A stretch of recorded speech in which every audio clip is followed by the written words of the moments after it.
engagement in your world, and what does it mean? Being engaged with your heart is, how is what you're doing purposeful? How does it light you up? How does it motivate you? And then your head, what knowledge do I have and what do I need to be successful and be engaged? And then your habits. Now, what are the habits I need to employ to become very successful in whatever I'm doing? And because I believe words matter, and they matter a lot, like employee. That to me means you're just someone who is paid to do a job. It's a transactional word versus I like teammate, because that suggests a deeper connection, to use your word. And another one is culture. It gets thrown around a lot. I believe it's not a bad word. Culture is a place, though, that someone maybe feels they're just merely a part of. It's not bad, but I believe the better word is community. It's a place someone feels they belong in. What do you say to the inexperienced member of a team that says, look, what matters in business is how much value your product has, and is somebody willing to get separated from their cash to get your value? All this feelings and all this other stuff, that none of that stuff matters. Getting there is easier if you treat people like human beings. It was the Sloan School of Management at MIT did a global study and interviewed 34 million people who left the workforce and asked them a simple question: why? Number one answer, 10 times more given than the second most given answer, was toxic work environment. I don't want to just make money and retire. I want to make a difference and inspire. Thinking the same way you've always thought, because then you'll do the things you've always done and you'll get the results you've always gotten. The more that you give, the more that we give, the more that we will ultimately receive. Fulfillment is the key word, because I don't think we can truly attain fulfillment until a certain point where we can look back and say, I did the best I could with what I had to help make others' lives better, to help others along their growth journey. And I have fulfilled the purpose that was woven into my heart when I was born. Faith can overcome fear,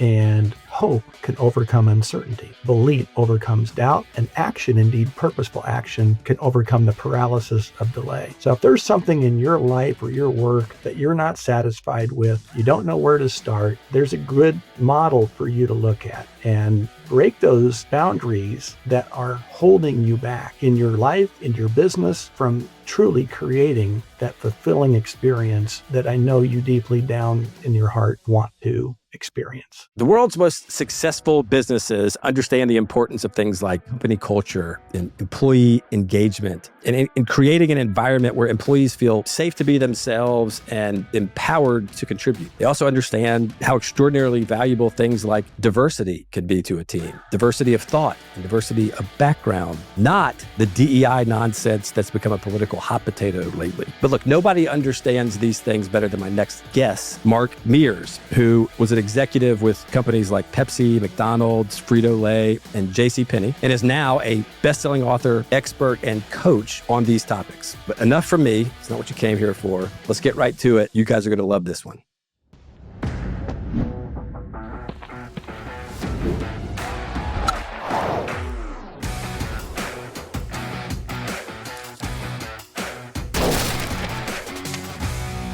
Boundary Breakers is brought to you by Carter & Clark. Mark, so thank you so much for joining me. I really appreciate you taking this time out of your day.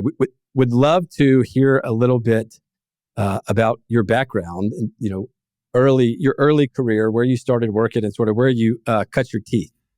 Yeah, well, first of all, thank you, Brandon. I really appreciate being here with your viewers and listeners today.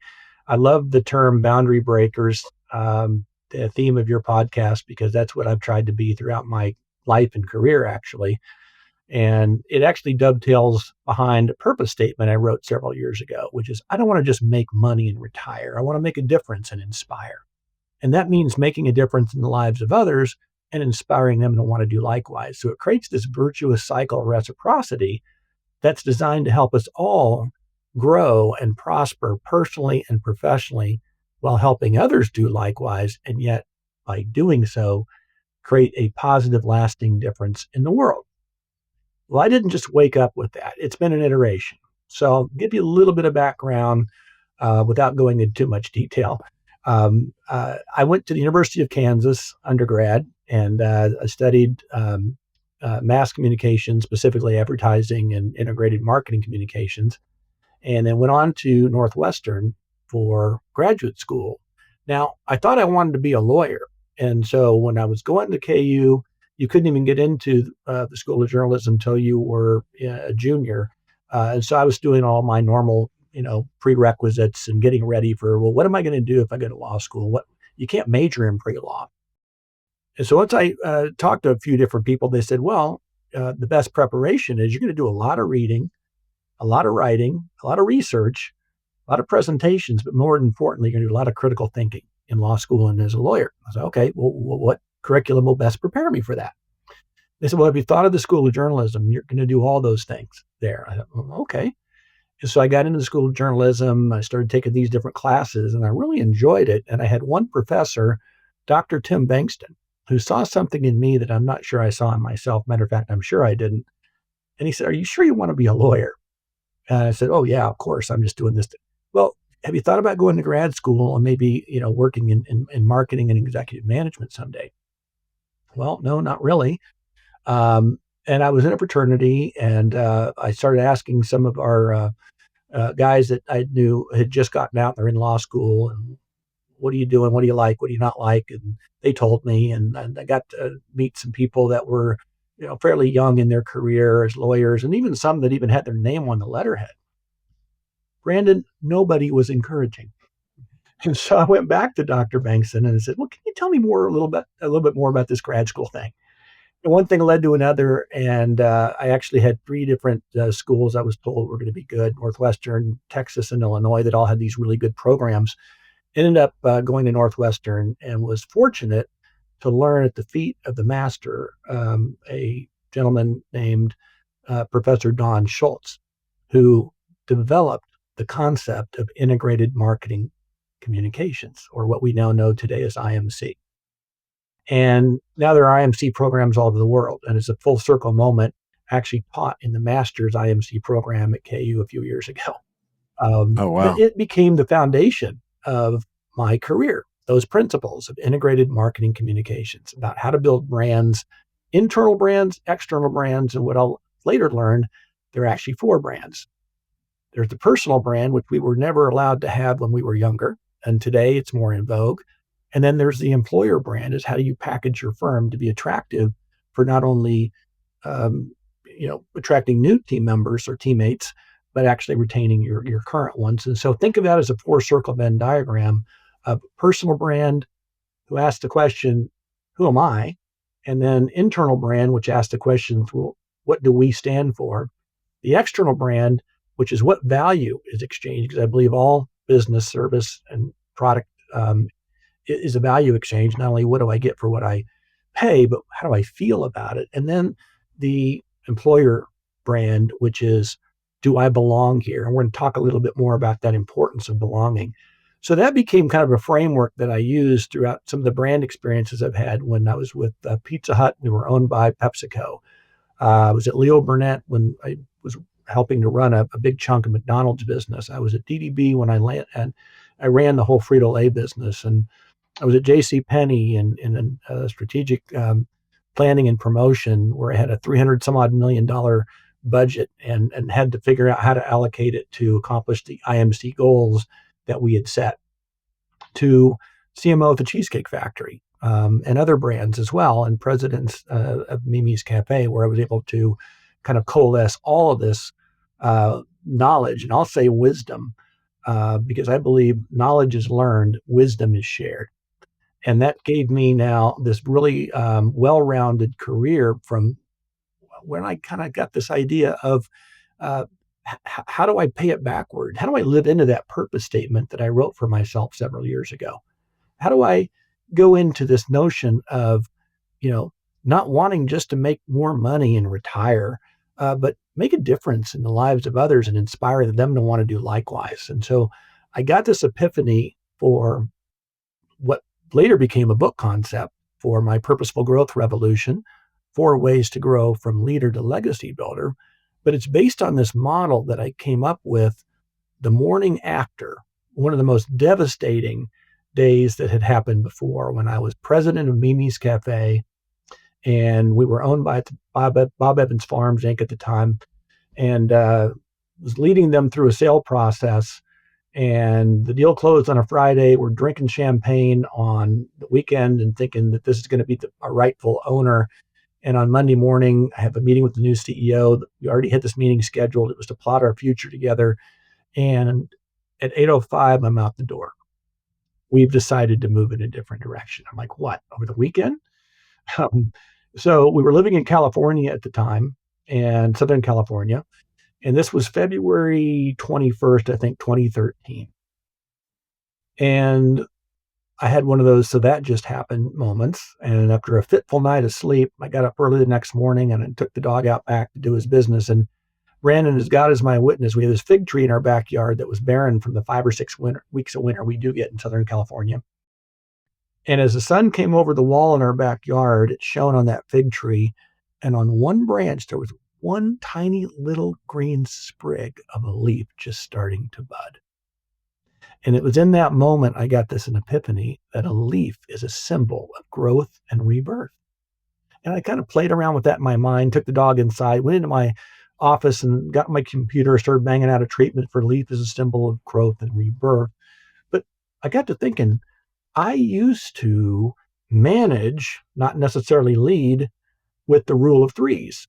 It's a thing, right? If you focus on three things, you probably, get more engagement, higher productivity, more focus, and better results. And my three things were important: leadership, engagement, and accountability. At the time, Mimi was down double-digit negative in sales. We had to turn the brand around. We had to put a new, contemporary, and refreshed brand positioning out there that would be attractive to a younger audience. And then we had to earn the right to capital by creating a new concept extension that could create this full day part: breakfast, brunch, lunch, dinner, and bar. And in that 2 years that I was there, after I left my position as CMO at the Cheesecake Factory, we did it. But here I am now on the outside looking in. And so my mantra, and everybody knew it, was leadership, engagement, accountability. We have to demonstrate great leadership up and down the line. We have to engage their head, their heart, their hands, and their habits. And then we had to hold people accountable for results. We're part of a publicly traded company. And in the middle of all that, I was told, well, your team is doing so good and turning this around, we're actually going to seek strategic alternatives. Well, you know what that means. And then we thought, okay, well, this is great. We're going to, again, find our rightful owner.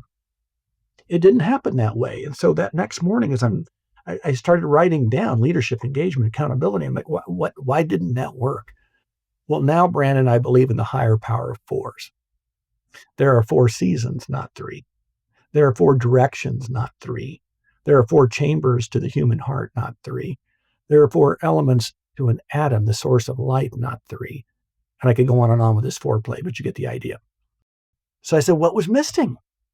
And, after myself, 2 weeks later, the whole team, my executive team, got the same rug taken up from what was missing was fulfillment. So I wrote fulfillment, like we were burning the candle at both ends. We were doing this noble cause. We were going to turn the brand around. This was going to be a career-defining moment for all of us, until it wasn't. That's not very fulfilling. And when I wrote that down, not only did I see in my mind's eye that a leaf is a symbol of growth and rebirth, it's an acronym that stands for leadership, engagement, accountability, and fulfillment. And then I got to thinking about that. Well, what would that look like? And so I put this 4-circle Venn diagram because I thought about those 4 seasons. February 21st might be the first signs of spring in Southern California, but not where I live now in Kansas City, right? And so there's overlap to our seasons. While there may be a day on the calendar that spring starts, it's a little different depending on where you live as to how spring-like that day feels. So that 4-circle Venn diagram served as a model for how leadership has to engage with engagement and accountability and fulfillment. And I thought, well, what's at the epicenter? Growth. Everybody wants to grow, but what kind of growth? And I wrote down purposeful growth. And I still have that diagram, and I still have a picture of that little bud on the tree because it was such a profound moment. And it took me from the epiphany to writing this out as a bit of a treatment to a kind of a PowerPoint presentation. And someone said, "Hey, Mark, I've read a lot of leadership books and I've never heard it couched in that way before and using that metaphor of something that we see and take for granted all around us are the leaves and the trees. And you've woven that together in such a tight way. Have you thought about writing a book?" I'm like, "Me? Book? No, I'm not an author." But then I started writing a little this and that and kind of a cathartic hobby. And it took me many years later to finish that book. So it was released in the fall of 2022. And I believe it was God's timing, not my timing, because at the end of it, COVID happened. And it helped me really position this book in a different way than had I written it before COVID. I don't think it would have landed as well as it has now, since we've all gone through that experience. So that has gotten me now to where I created a firm called Leaf Growth Ventures. I'm all about growth, but purposeful growth. And I use that as a foundation for speaking, consulting, coaching, and anything I can do to help live up to that purpose statement of not wanting to just make money and retire, but make a difference and inspire. So I'm serving on 5 or 6 different nonprofit boards and doing my best to give back what I call paying it backward, a portion of whatever gifts and talents and experiences I've been given to help others along their growth journey. Yeah. I love it. I love it. Well, so Mark, the sort of the burning desire that you displayed now to give back or to pay it backwards, I'm assuming that those are analogous, but correct me if I'm wrong, but the desire that you have to make a difference or to give back, particularly in others, was that something that you always had, but you ended up, maybe suppressing and then eventually acting on? Or is it something that sort of developed later in your career? It's a great question, Brandon. I'd say a little of both. I had the benefit of working with some outstanding leaders who were mentors who didn't even know it.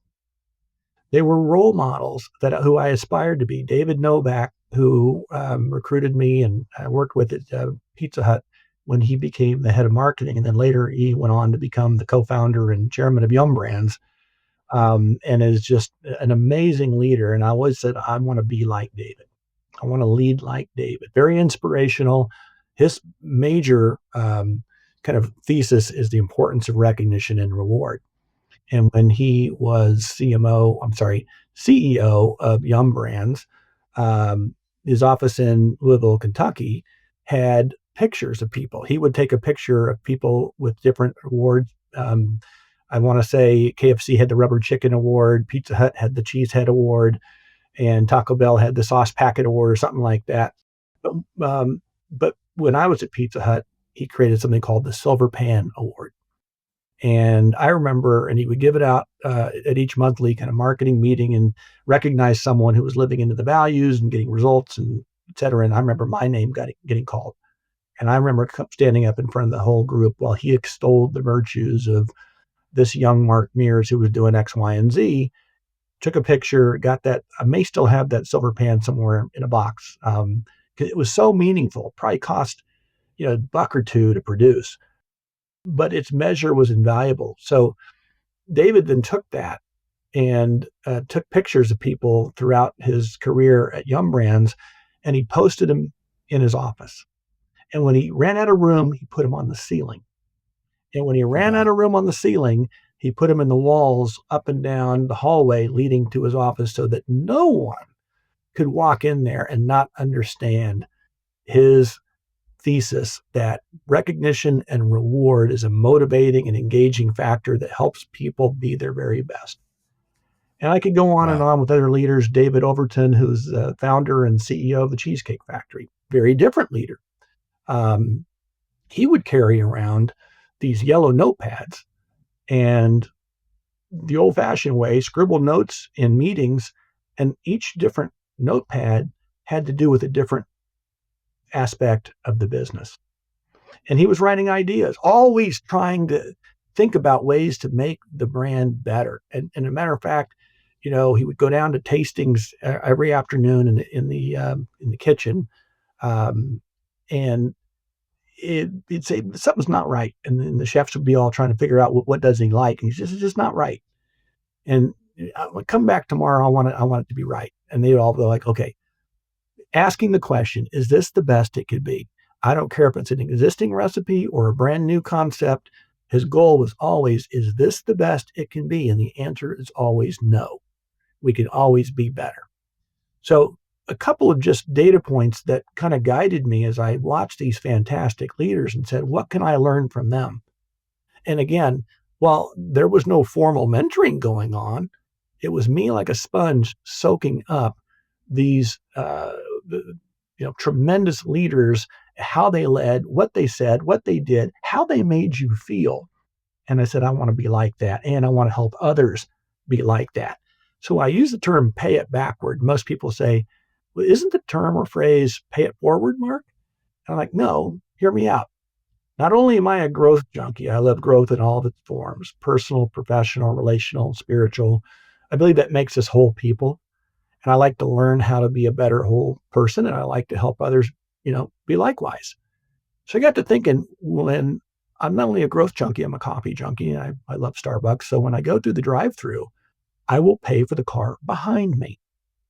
I'll get up to the counter and say, can I pay for the car behind me? Oh, that's so nice. Yes. I said, well, do me a favor. Just tell them, God bless you. Your debt has been paid. And as I drive away, I'll say a silent prayer for them. I don't know them. They don't know me. But I got to believe in that moment, Brandon, they feel that someone noticed them, someone values them. Enough to not only bless them with a cup of coffee or whatever else they may have purchased, but a true blessing. And I can't pay for the car in front of me. They've already gone. So by paying it backward, not only am I demonstrating, not a random, because I do it every time, unless someone does a mobile order and they lose out. Um, it's a intentional act of kindness. We've heard the term random act of kindness, and that usually happens around the holidays when people are feeling kind of puffed up and good spirits. But intentional is where you intentionally go out of your way to make a difference in the life of somebody else. But what I'm told is there is something called the law of reciprocity.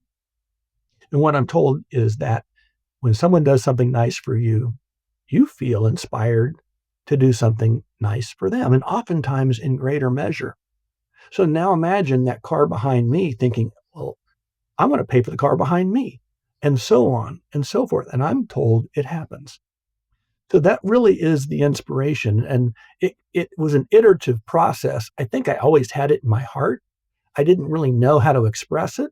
When I saw these other leaders leading in a way that was attractive to me, I wanted to lead like them, but then I wanted to put another layer on top, which is the human touch, a part of my heart that would go into helping others be whole people, being able to feel heard, seen, valued, and empowered, which we'll talk about leading into my next book. Yeah. I love that. I love that. And you gave a great synopsis or summary of sort of the call it the personal values of the leaders that you looked up to. And it sounds like you had your own set of personal values in your leadership, or in your style of leading, and that you centered it around leadership, engagement, and accountability. And then later you added the fulfillment. But I think leadership and accountability are maybe easier to understand, more understood amongst employees or teammates. I found this particularly recently. This term engagement, I think, is a little bit all over the map. So, in your words, when you say engagement, along with leadership, engagement, accountability, what is engagement in your world, and what does it mean? Well, that's great. Well, I go back to the higher power of fours, and I think there are four subcomponents to engagement that ladder up to this bigger, broader idea of being engaged with your heart. Is how is what you're doing purposeful? How does it light you up? How does it motivate you? And then your head, like, well, what knowledge do I have and what do I need to be successful and be engaged? Gallup says one of the disengagement factors when they do their State of the Global Workplace study every year is people not feeling like they have the tools to do their job well or not having clarity of expectation. So when you're engaged with your heart and then your head, well, then now becomes your hands. What do I do? And how do I learn how to do my job to the best of my ability so I can engage at a deeper level? And then your habits. Like now, what are the habits I need to employ to become very, very successful in whatever I'm doing? And, James Clear, who wrote Atomic Habits, whole thesis about getting 1% better every day.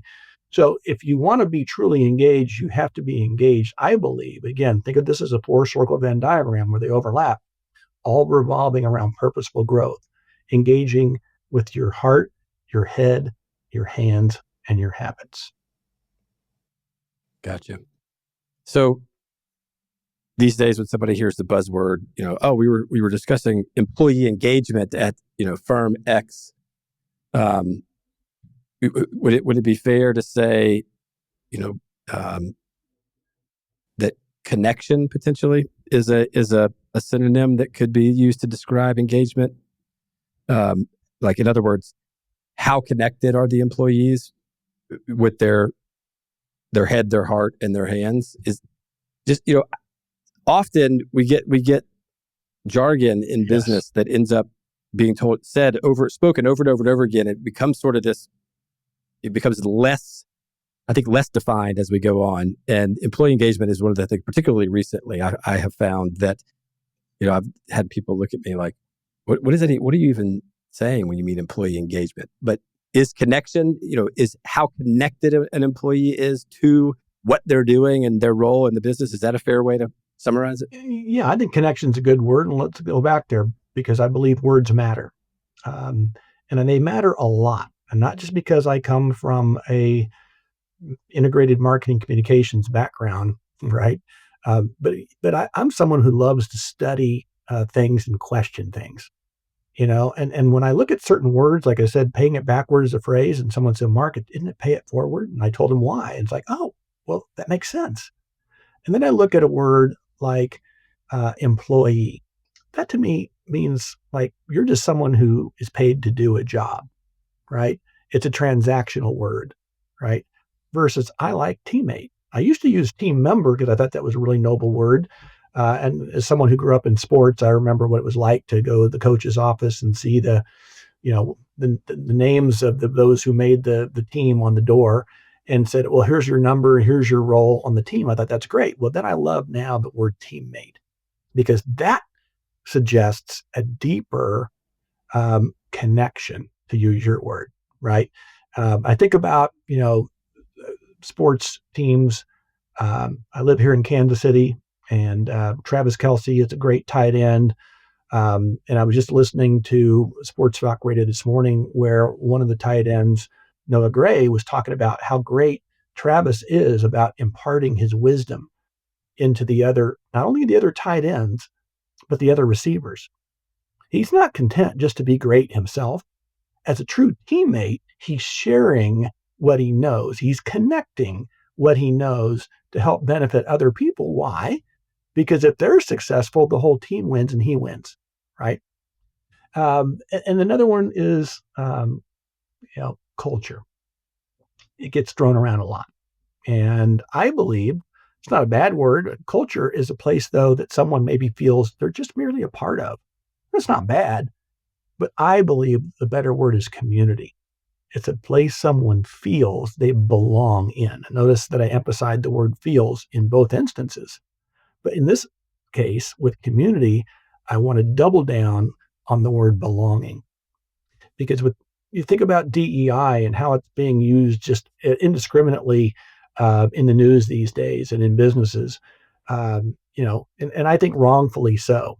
I think it means you're doing it wrong. You're using it as just some sort of front end filter for hiring. You're not using it as diversity being a very powerful competitive leverage for your firm for growth and innovation, right? Because if we just think alike, that's what I also hate when people say, well, you and I, we're like-minded.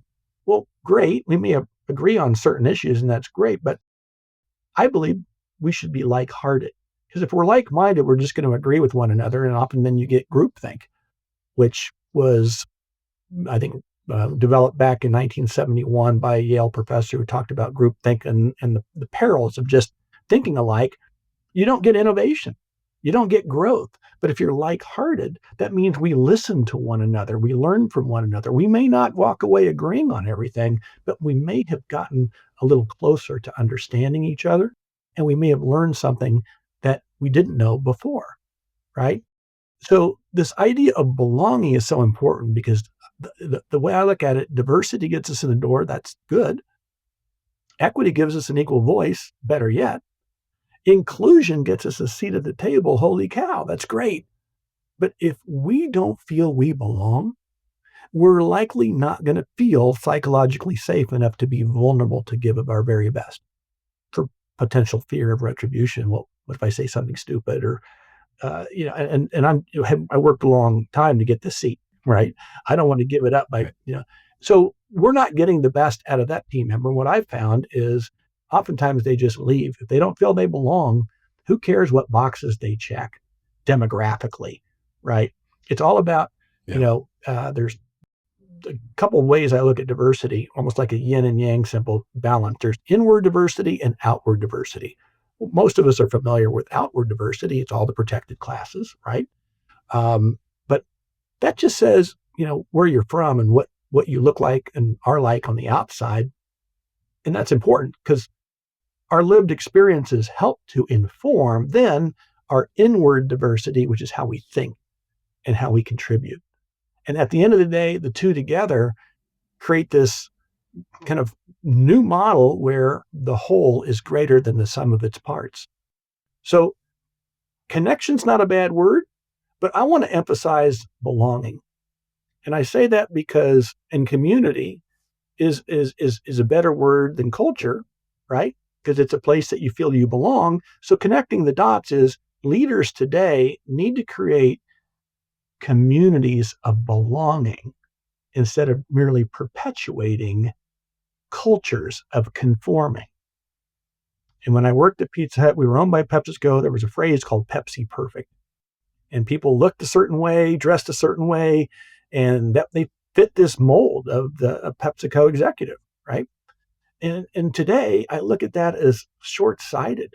What are we missing when we don't allow diverse people that may not look like us, talk like us, think like us into the room to leverage their diversity for the greater good of the whole? And to me, that's where the power comes in, is creating communities of belonging. And if you belong, Brandon, now you're going to be more engaged. You're going to give more discretionary effort. You're going to want to, put out a higher quality product, be more productive, have an ownership stake in the outcome, and possibly a net promoter of mentioning the firm to your friends to come. Hey, you got to work here, right? That's really really important. And so I think that's really where we get caught up in just lazily using words that are in vernacular without thinking through them on a deeper level, and then using that thought pattern to change, to break a boundary that is self-limiting because of the way we've allowed it to be defined over the years. Yeah. No, that's great. That's excellent. And, I found that great leaders recognize early on the importance of these things that we're talking about, right? The importance of things like engagement and connection and fulfillment and belonging, and community. The difficult part often is convincing the rest of the company or the rest of the team or the rest of your group or wherever the proverbial you might be, is convincing them that these things are important in business and that they should care about it, right? I mean, what do you say to maybe it's a younger, inexperienced member of a team that says, look, feelings, I mean, what matters in business is how much value your product has, and is somebody willing to get separated from their cash to get your value, and all this feelings and all this other stuff. Like none of that stuff matters. Yeah, well, the two sides are right. At the end of the day, business is business, right? You gotta hit your targets, and whether you're publicly traded and meet your guidance or exceed your guidance, or whether you're private and you still have your job to do, and it's all about results. Got it? Okay. What I'm talking about though is getting there is easier if you treat people like human beings. And so my new book is all about putting the human back in human resources, because we've lost sight of that over the years with this command and control management style, very hierarchical, old school from the military, salute and execute. Don't bring that weak shit in here.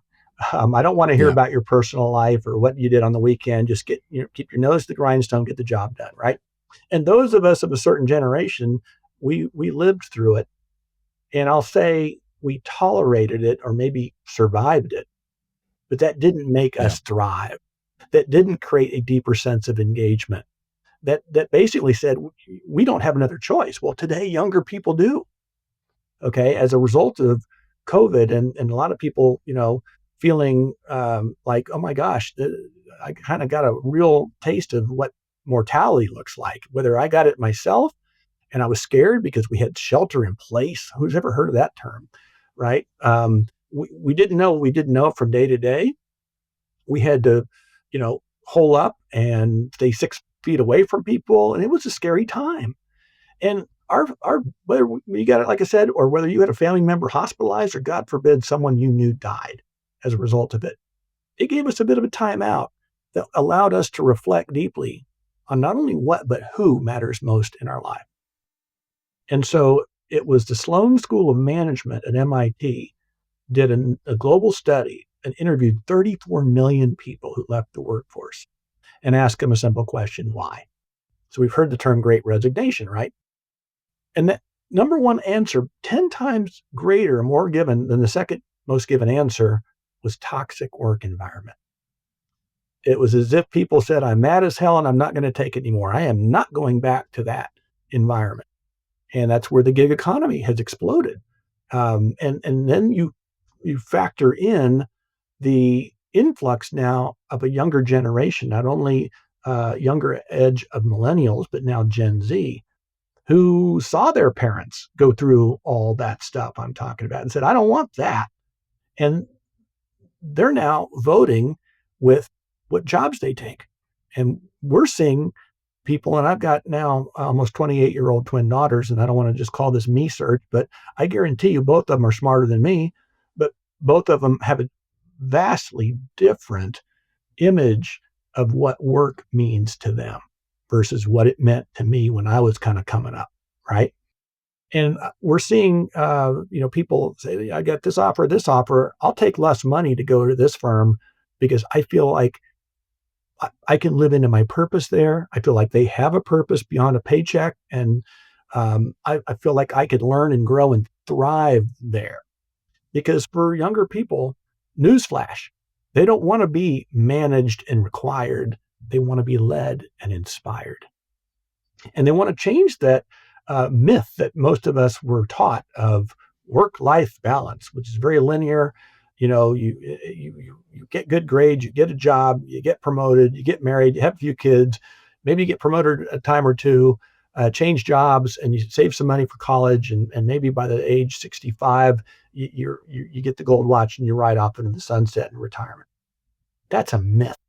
Not only is it a myth, it's not what some of us of that age want to do with the rest of our lives, right? And Right. So then you come back to this notion of, okay, let's just use facts.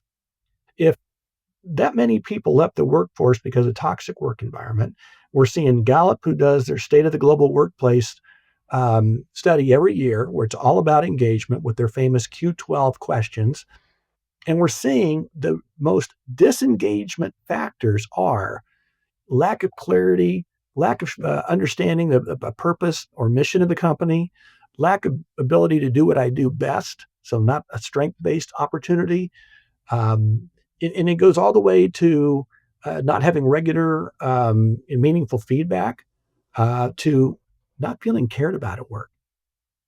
So they're basically telling you that they're maybe not resigning, but maybe they're quietly quitting, or what I've heard recently, another term is act your wage.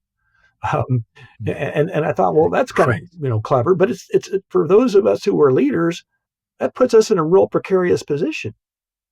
And a lot of younger people, according to a study recently, said they don't even want to be managers or leaders. They don't want that pressure, and they don't like what it did to their parents, or they don't want to work in an environment where they're under stress all the time, because that goes counter to what they want. Not that myth of, work life balance. They want to flip it on its head, and they want to live for this idea of life work purpose. See the difference? And so if I can't persuade you as a human being to treat others like you would want to be treated, I can show you the numbers. At the end of the day, labor is either cost of sales, or labor is going to be your biggest line item on your P&L. And the cost of replacement is not only the hard cost of going out and recruiting and hiring and training and onboarding and recognition, reward, and compensation and benefits, but the kind of soft elements are lack of productivity. Let's say, Brandon, you're like, I'm out of here. Well, Mark, you and Sally have to pick up for Brandon until we can backfill. How are we going to feel? We're not going to get paid anymore. What's that going to make us do? Well, maybe Brandon had the right idea. Maybe I'm going to blow this popsicle stand too, right? So Yeah. I've got reams and reams of data that show the numbers that anybody with any, financial sense at all would look at and go, holy crap, how do we allow ourselves to get into this position? And what could we do to change? And that's my goal, is to help be a catalyst for change. And so by putting the human back in human resources, especially in this age of automation and machine learning and AI, right? A lot of people are afraid of technology and what it might do to their jobs. Maybe it might eliminate their job or water it down in some way, shape, or form. And I'm actually a believer that it can actually help. But the Yeah. point is, it will only help if we exert and feel comfortable doing so our humanness. That's where ideas come from. AI just basically reshuffles and codifies information that's already out there. It's those who Right. use that information to come up with ideas. I was taught early on by David Novak, ideas are what drive businesses, right? And so by putting the Right on. human back in human resources, I said, well, how do we do that? And if Yeah. LEAF was a growth model, then LOVE is a leadership model. It stands for listen, observe, value, and empower. 4 very fundamental human needs we all share.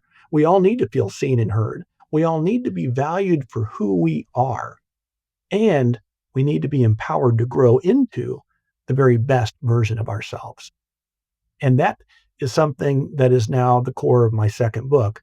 And I want to be able to show how, again, not linear, but think of it as a 4-circle Venn diagram, teammates can get promoted to become managers who can learn how to be better leaders who can grow into legacy builders, all revolving around purposeful growth. And if you think of it that way, we all need to still have the elements of being a teammate. We need to be, inventive, and we need to be detail oriented, and all those things that younger people just coming up in their career learn how to do. And then managers, we still need managers. You're managing, projects and budgets and timelines and metrics and people, right? And then leaders, you're building relationships where you're trying to leverage those two things to where now you want to create that community of belonging within your team. That then if you do Yep. that, they're going to say, not only as a manager, I will obey you, as a leader, I will follow you, but as a legacy builder, I will lead like you, if not better, when it's my turn to lead. So think about, this idea of throwing a pebble in the pond, right? Great metaphor for exponential growth. Well, when you throw that pebble in the pond, we don't see the pebble again. It's on the bottom. But we see what happens on top of the water and that ripple effect that happens over time, and it gets larger and larger. So that's how we're going to transform the tired, old, hierarchical command and control management style into a more purposeful, relational, and humanistic leadership approach for the benefit of all stakeholders, our teammates, our customers, our business partners, and our communities. I'm part of an organization, a global organization called Conscious Capitalism, Inc., whose mission resonates very, very closely with mine, which is elevating humanity through business. And so that ripple effect goes beyond just your team or your company or your enterprise. It can go into your communities and help make them better. And it could go even some organizations like Patagonia throughout the world to help make things better. They could just be all about profit and they'd probably make a lot. But because they're more purposeful, they're attracting better quality teammates. They're growing them into leaders. They're creating legacy builders that are not only delighting their customers, so they're coming back and they're, extolling their greatness to their friends and family and whatnot, and their business partners are making more money, but they're giving back in their communities. And it's a great example of what I'm talking about. Now, let's multiply that. Let's say Patagonia is a pebble, probably a rock. But now what if other organizations within their sphere of influence do likewise? It will create a different world for all of us, because what I've seen is governments have not proven effective at getting after some of our, global and societal ills, right? Religious organizations, nonprofit organizations are well intended, but they can only do so much. It's actually business that has the size, the scope, the scale, the resources who can make change. And for those, Patagonias of the world or Tom Shoes of the world, or you name it, I've got a ton of different examples. And I've even seen where those companies who are purposeful, again, they're attracting better quality people, they're keeping them, they're engaging them on a deeper level, they're getting better results. It shows. Their multiples are higher when they get sold. Their stock is trading at a higher valuation. And so I bristle when I hear people say, well, don't bring that soft stuff in here. Or what? They're not seeing the bigger picture.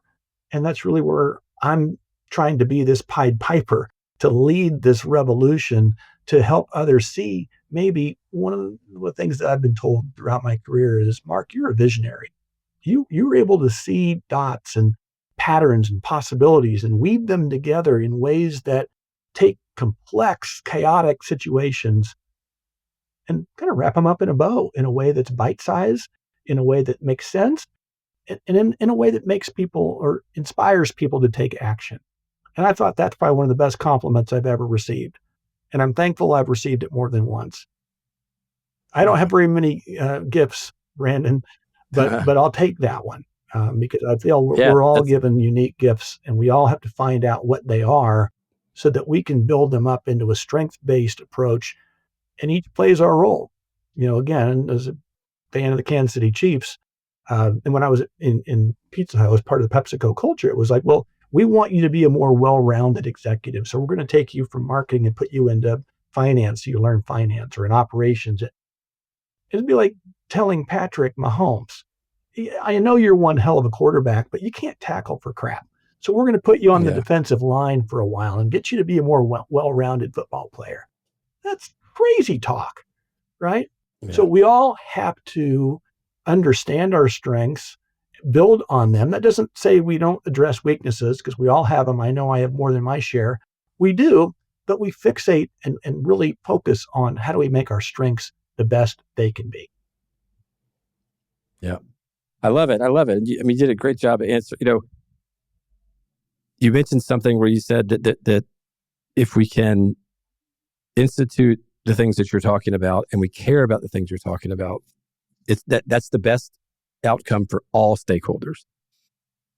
And I think, maybe over the past generation or so, there's, as you also mentioned, there's a lot of data showing that organizations that have built a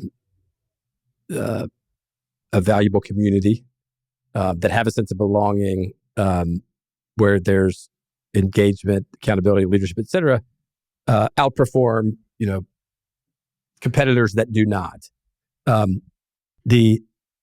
think where there's often not enough time spent in talking about this stuff is, it's like, in my mind, it's like, okay, look, I think you've convinced the leaders, right? Or convinced the executives or the business owners, or the people that are managing, that this is all a good, this is where we need to go. These are great qualities to have. We would like to, be more like this. And where I see people struggle is in not having the lower level teammates agree and understand that this isn't just something that's being put in because the company wants to make more profit, or this is the next thing because if we do all this, then the company will make more money. But then it genuinely will actually be better for them as well. Yeah. Because, gosh, would you rather go to a place? Would you rather work at a place that you don't like, or would you rather work at a place that you feel like you belong, and that you engage in, right? And so there's, it's just my personal opinion. I feel like that some of these things often stall because there's not a willingness amongst even if the leaders are 100% bought in, and they say, Mark, you've got it. You're a visionary. You've got it exactly right. And we this is exactly what we want to do in our company and how we want it to look. And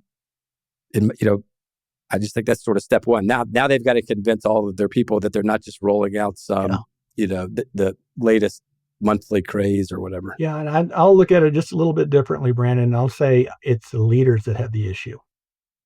Notice that I purposely wrote my purpose statement is, I don't want to just make money and retire. I want to make a difference and inspire. Because we're all told, look after yourself. Put that nest egg away so that you can sail off into the 7 seas and retire comfortably, right? It wasn't, well, how do you give back to help others along their growth journey? That was antithetical to most of us. Now, some of us had it in our heart, but didn't recognize how to actualize it until we got put in positions of leadership. We don't have to convince the young people. This is what they're craving. This is where the direction's coming from. What we have to do is change the mindset. Now imagine the command and control management style and everything we've been talking about is hardwired. It has been for years. It's just the way things were. And so when someone has been managing that way for so many years, they don't really want to be told they've got to change. And so what I've found in over 20 years in the C-suite, and I've worked with some really wonderful brands and some great peers, but I've had some times when there were some struggles. And what I found when there were struggles is, I'm a big believer in servant leadership. And I think servant leadership comes down to 2 things: service, as the name would imply, but also humility. And humility is so important in a leader, by saying, you know what, there are times when I don't have the answer. That's okay, right? And it shows you're human. But oftentimes when people get to that high level, they worked long and hard to get there, and they don't want to give it up, and they don't want to suggest there's any chinks in their armor. They don't want to demonstrate humility. And so there may be people in the C-suite that are the ones that are skeptical, and they may be at a time where they're a couple years away from retirement, and they're like, yeah, I know what, this will blow over. I'll let someone else deal with it. It takes great humility to say, hey, it's okay. I've been managing, leading the way I've been doing it because of the way I've been taught and the role models that I've had, but I now know today that's not working for people. I don't still use a pager or a flip phone when I have an iPhone, because that was the way it was for a number of years. I don't still use a slide rule to make calculations when I've got, a computer, even though that was the way it was done for several years. We've got to use the same mentality, and we've got to break the boundaries of leadership development so that we can take these self-limiting ceilings and blow them up to say, stop thinking the same way you've always thought, because then you'll do the things you've always done and you'll get the results that you've always gotten. And you're going to see people resigning and going elsewhere, or quietly quitting and getting paid, but not really being engaged and effective and productive. Who wants that?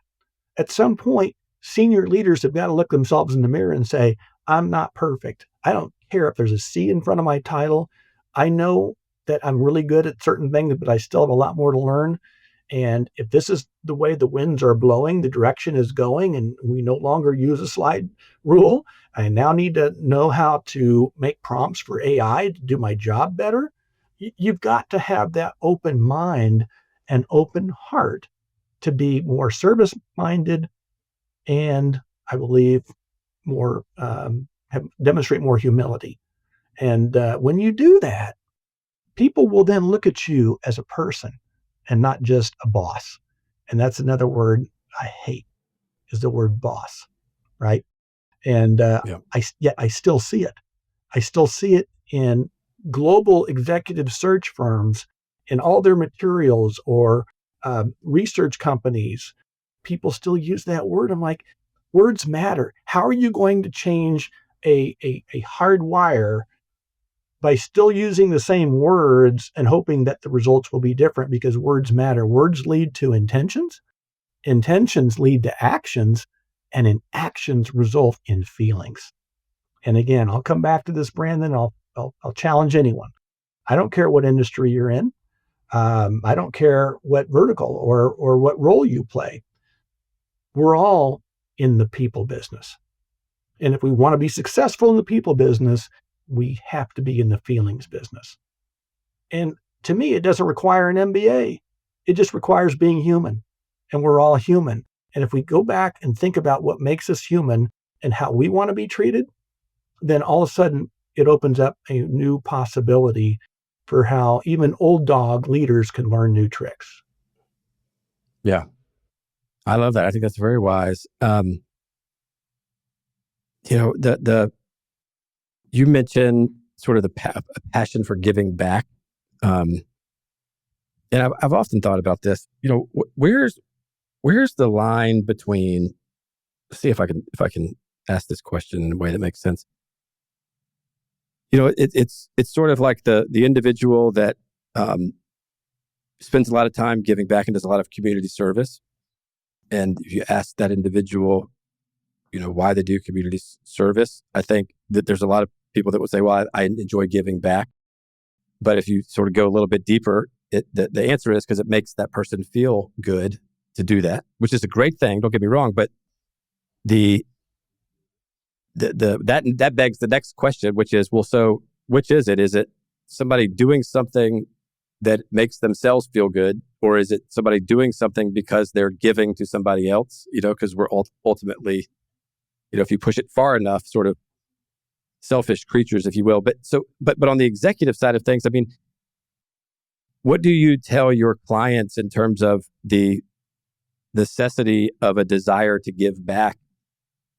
Do you say that that's something that is critical these days, or is it that if you give back, the business will do better? So regardless of whether you're selfish or not, you might as well give back. Well, does that make any sense? No, absolutely. And again, I think you're right. We're all human beings, and we came into this world selfish, because that's all we knew was self-preservation and ourselves. And as we get older, hopefully our horizons expand and we understand we're part of this sea of humanity, and that we need each other.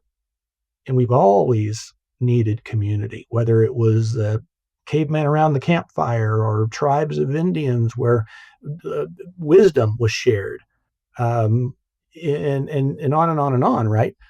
And so there's this connectedness. And I happen to be a spiritual person from a religious perspective, but I think even if you're not, you'd have to understand and agree that love is a tissue that binds us all together. And so when you are talking to a client and you say, hey, our company believes in philanthropic giving, we want to make our community better, instead of them having an issue with it, they'll probably say, good on you. Sure. And if they're really a good client, they'll say, "How can I help?" Right? And Yeah. so that's why I come back to this whole idea of there are four brands that connect to the whole brand. There's the personal brand, which is who am I? Answer that question. There's the internal brand, which is what do we stand for? Mission, vision, values, etc. There's the external brand, which is value exchange. What do I get? What do I give? What do I get? And how do I feel about it? And then there is the employer brand. Is do I belong here? So if you think about it from that perspective, you also come back to your stakeholders. Again, if you're creating that community of belonging in that environment where someone feels like they're part of something bigger than themselves, you're going to attract better teammates. They're going to work harder, longer, better, faster, ownership in the outcome. They're going to stay longer. And in my experience, tenured teams are more profitable teams. You're going to take care of your customers or guests from my world of hospitality and retail, and then you're going to get better business results. And when I say business partners, I want to really understand what I mean by that. And again, I don't throw around words indiscriminately. Partner. Well, wait, aren't they just a supplier? No, if they're really in your business ecosystem, they're a partner in your success.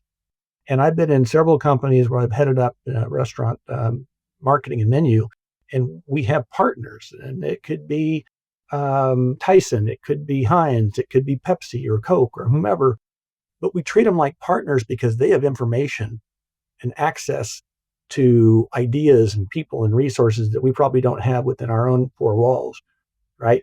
And if they do a good job for us, what do they get? They get more business.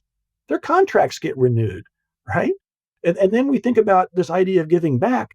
So I've been part of many different great organizations, and too many to name here, but one that's near and dear to my heart is Share Our Strengths No Kid Hungry program. And it is the nation's largest feeding agency that is just does a tremendous amount of work in putting food in young kids' mouths who otherwise may go to school hungry. And so I think about as a CEO or president or CMO of a restaurant chain, what do? We serve people. Those who can Yeah. afford to pay us, that's great. That's how we make our money. But I believe we have a responsibility to also help those who can't, given the bounty that we've been given, right? And I've also been in organizations where we've supported, um, you know, breast cancer awareness or American Heart Association or National Kidney Foundation, or and they're all great people, and Children's Miracle Network. But I always thought if we're in the restaurant business, we're in the hospitality business, and we should be giving back to those in need. And so by creating that relationship, we then reach out to our partners and say, hey, we have a goal to raise $1 million this campaign, which equates to, if a dollar is about 10 meals, wow, 10 million meals. And so we created this whole campaign and then got them to do so within their organization. And they did it with theirs, and they did it with theirs. And all of a sudden now exponentially, everyone's excited about this idea of giving back. All of our stakeholders win when we live in an environment where purposeful growth is our engine. I love that. I love that. And, the giving, it's just amazing how, it's one of those things that I always joke around and say, it's like, you got to, like, I don't know if you're a golfer, but whenever some of these things come up, I always say, it's just like golf, you got to hit down on the golf ball to get it to go up. It's one of the things it doesn't seem like it would make a whole lot more sense, but if it's what I tell my kids too, is if you're wanting something, if you feel that this desire for something that you are wanting or coveting, then go give something to somebody, right? Because if you the more that you give, the more that we give, I think, and you mentioned it earlier, the law of reciprocity, the more that we will ultimately receive. But you a couple of times you've mentioned moving from sort of transactional success to, leaving a legacy, a lasting legacy, right? Can you walk us through the difference between those two and why it's important? Yeah, I think it's again comes back to the purpose statement. If I wanted to, I've had a pretty good career and I put a decent amount of money away and I could just go do what I want to do, right? But how fulfilling would that be? So I got to thinking, and this is in a chapter in the Purposeful Growth Revolution about the differences between happiness and, or should say, fun and happiness, joy and fulfillment. And to me, fun is fleeting and it's personal. We had fun at the concert last night, right? And happiness is also personal, but it may be last a little bit longer. I'm pretty happy at the moment. But it's not until we think outside of ourselves that we understand joy, the joy of giving back, to your point. You can debate chicken or the egg, what came first, but I believe it's God's way of incentivizing us by saying, if you give of yourself, whatever your time, your talents, your treasures, your travails, which are your experiences, good, bad, and ugly, to somebody else, you're going to feel a warm thing. So when I pay it backward at Starbucks, I'm driving away and I say a silent prayer for that person, all of a sudden my endorphin levels go up. I'm creating a great day for myself. And even though I blessed somebody else, it was I who maybe benefited more.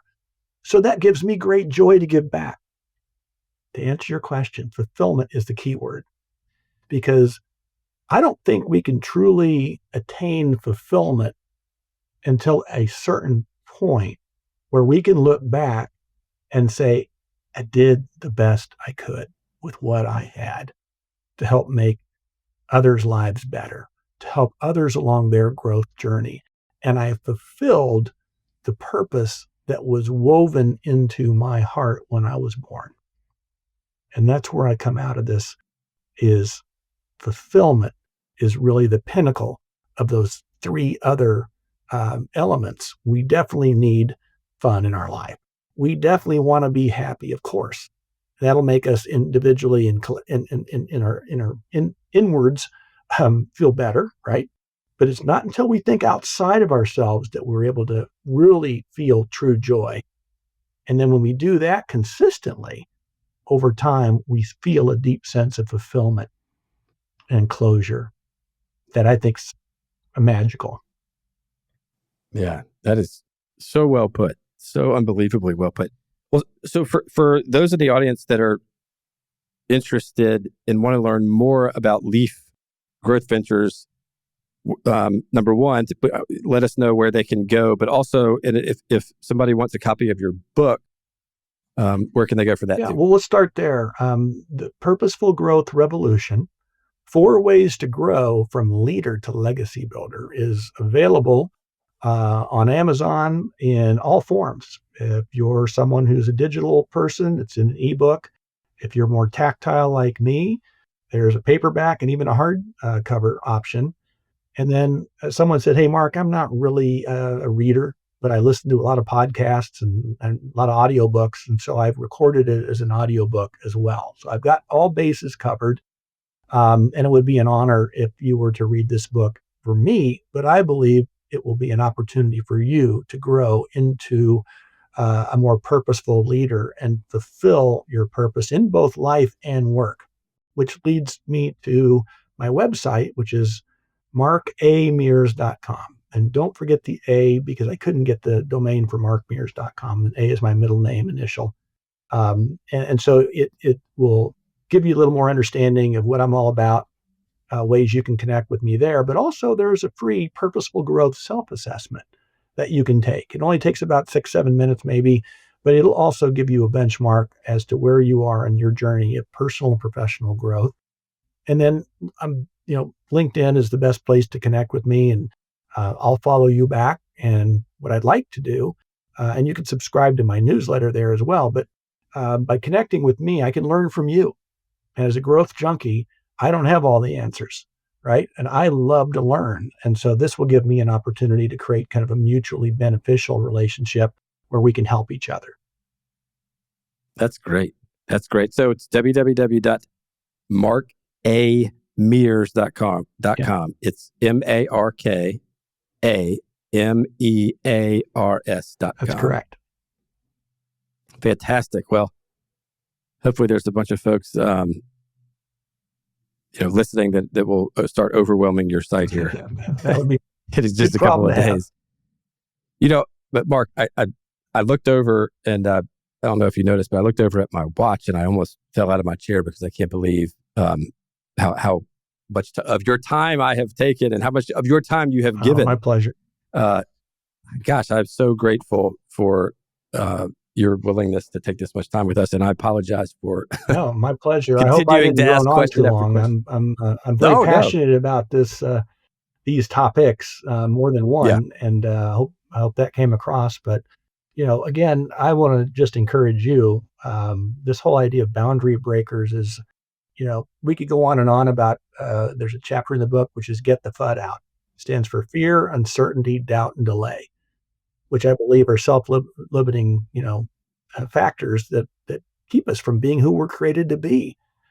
And the freebie I'll give your listeners is there's an anecdote, and I'm not going to wait and let you buy the book and find out. I'm going to tell you, faith can overcome fear, and hope can overcome uncertainty, and belief overcomes doubt, and action, indeed purposeful action, can overcome the paralysis of delay. So if there's something in your life or your work that you're not satisfied with, you don't know where to start, there's a good model for you to look at and break those boundaries that are holding you back in your life, in your business, from truly creating that fulfilling experience that I know you deeply down in your heart want to experience. I love that. So faith can overcome fear, hope can overcome uncertainty, and then will you repeat Belief the overcomes doubt, belief. and action overcomes delay. Delay kills us all, right? We all have these ideas, these aspirations, and we're fearful. What if I fail? What will they think? Then we're uncertain. Am I willing to give up an unsatisfying status quo to branch out into something new and different that excites me? And am I doubtful, like the background voices that we allowed in our back of our mind that are like, it's like wet cement that begin to harden? Am I good enough? Is success even something I'm worthy of?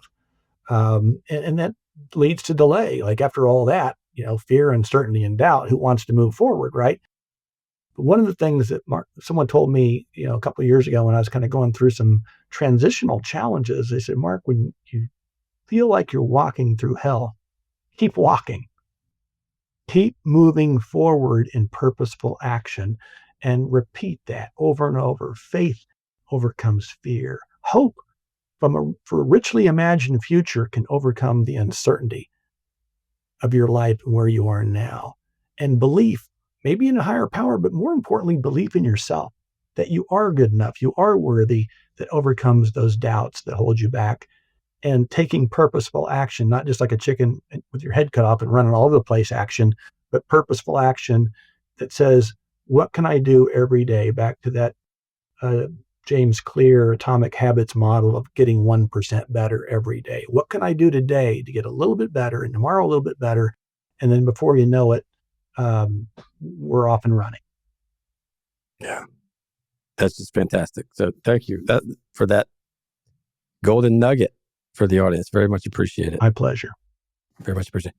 Well, Mark, I will be in touch. I don't want to, I could go on and on too about how much I enjoyed this and how I think you have a special message, and I'm just very appreciative for your time and everything that you shared today. And then, like I mentioned before, the team will let you know the second that that this podcast goes live.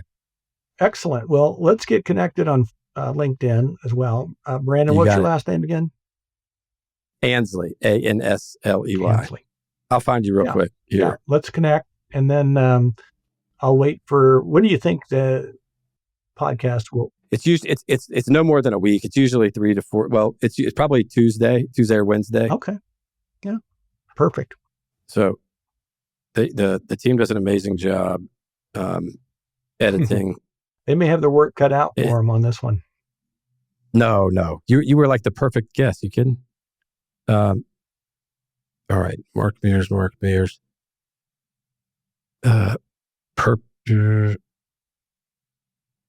Is this you? Purposeful brand builder? Yep. Best-selling author, Lenexa, Kansas? Correct. It's too small for me to see the picture. I can't tell. So, all right. I just sent you a request. I like your, Ben, you are very good with words. well, thank you. I like your Please profile. send me your address so I can send you a copy of my book. Oh, I'd love that. You got it. And where are you based? Well, I'm in Atlanta. Oh, I used to live in Marietta. Is that right?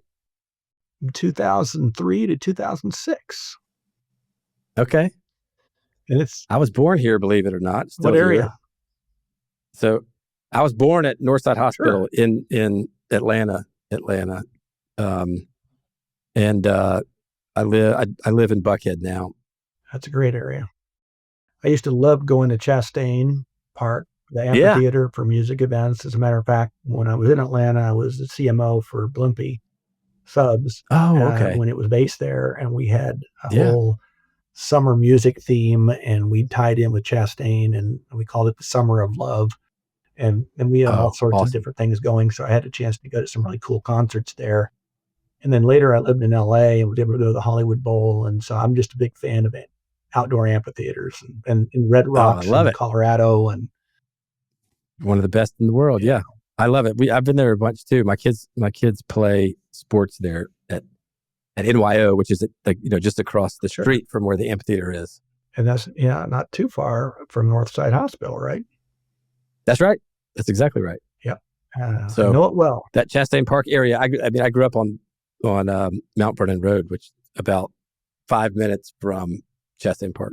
We lived like literally right in the shadows of Kennesaw Mountain. Up in that area, and now I understand. I lived on Church Street in Marietta for a year and a half. On Church Street, okay. Just down from Kennestone Hospital. Yep. So, it's one way. You pass Kennestone on your right. The third house on the right. Oh, awesome! I loved it. My wife wasn't the biggest fan, but that was my fault because we had this. Talk about community. We had this like very, very, very close community when we lived in our first starter house in a place called Collier Hills, and we did supper club and all these kind of things. So funny. We did too. We moved out into a bigger house. It was a great deal. It was a house that was built by a builder. Anyway, and I accidentally kind of just ripped us out of the roots of our community, and here we were, on Church Street in Marietta. So we ended up moving back into town, but I loved it. Yeah, that's it. And I enjoyed the time in Atlanta. It wasn't so damn humid, but I know. Tell me about it. But it's cool, and what I liked is our girls were young enough, and we would go on weekend excursions. So we'd go up to Chattanooga to the aquarium, or we'd go up to Asheville and go to the Biltmore, or we'd go down Florida, for spring break, or, you name it. And there's so much within driving distance, and there's so much history there. Yeah. So for me, it was a lot of fun. The biggest thrill was having partners like Coca-Cola. One guy said, "Hey, I've got 2 passes on Saturday for the Masters." Because you had individual day passes. "I can't go. Do you want them?" And I said, "Yeah." Well, this was for Saturday. This was Friday night. He's calling me. My neighbor across the street, born and bred in Atlanta, has always been on the list. The badge list, like the wait list. It's a wait list for badges. Lottery. The patron list. Lottery. Oh, the lottery. Yeah. Right. So puts his name in year and year, and it doesn't go. And I, like Friday night, I don't know, maybe 6, 7 o'clock, I call him up and I say, "Hey, Brett, I've got 2 passes for the Masters. unfortunately, it's tomorrow. Do you want to go?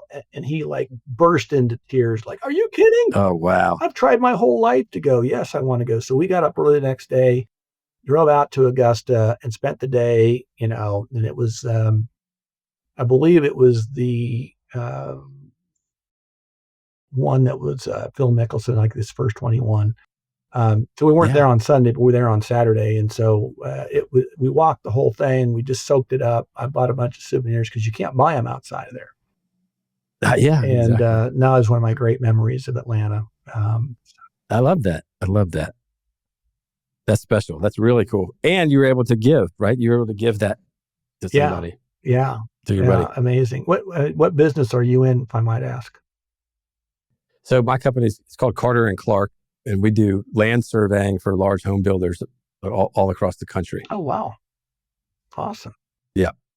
Well, it's certainly a tight market these days. So I'm hopeful that your business is thriving because we not only do we need more housing, we also need more affordable housing. And so that's what I do here in Kansas City. Is one of the nonprofits I'm on the board of is called the Good Faith Network, and we get after mental health crisis, homelessness, elder care, and affordable housing. Because 50% of the people in Johnson County, which is the richest county in Kansas, can't afford to live there.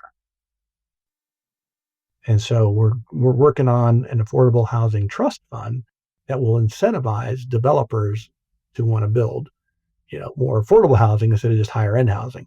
And you got plenty of people who want to do that, but not enough people want to create affordable housing because they don't make the margins, obviously. So the trust fund will help to kind of accentuate that and hopefully get them more involved. So that's about as much as I know. I've bought and sold 9 homes. So I'm personally experienced in that part of it, but certainly know nothing about the development part of it. So I'm learning. Yeah. Well, as am I always. I appreciate it. But thankfully, we're in 14 states, and then, it's just so hyper local. There's some places that are doing, gangbusters. They're very, very can't build enough houses, and other places they're, waiting on some finished houses to sell. And, I've spent enough time worrying about what the market's going to do over the years. I just, you can't predict it. And no. I recently downsized about 2.5 years ago from a big 5-bedroom house on a golf course to now a 2-bedroom townhome because unfortunately about 4 years ago, I went through divorce and my daughters graduated and got married, moved out. And so it's like just me. And I'm like, I don't need this, but I do want to buy something, but the rates are crazy here. And you're seeing people, it's just not. It was a couple of years ago and even last year, it's getting a little looser now, but it was so tight. There would be people asking this well above what the last time it sold for. And then getting X amount over that with people bidding on it. And it was on a Friday that it got listed. It was sold by Sunday. And so I just said, you know what? I am going to wait it out. I'm going to rent for a couple of years. We're going to see what happens. And then at some point, again, I don't need the big house anymore. I'm probably going to get a townhome because I've kind of, gotten tired of all the maintenance I've had to do over the years, and it feels pretty good not to have to do that. Well, I think you made the right move. We need a correction to bring prices. If rates are going to stay generally where they are, we've got to have a little bit of a price correction. So I think you that's exactly what I would have done. The prices are crazy at the moment. I didn't want to take the money I made on the home that I sold and just plow it right back into a smaller house. It's like, I wouldn't have moved out of there. More money, but a downgrade. I'm not sure there's wisdom in that. So we'll see how it goes. Agreed. Hey, I appreciate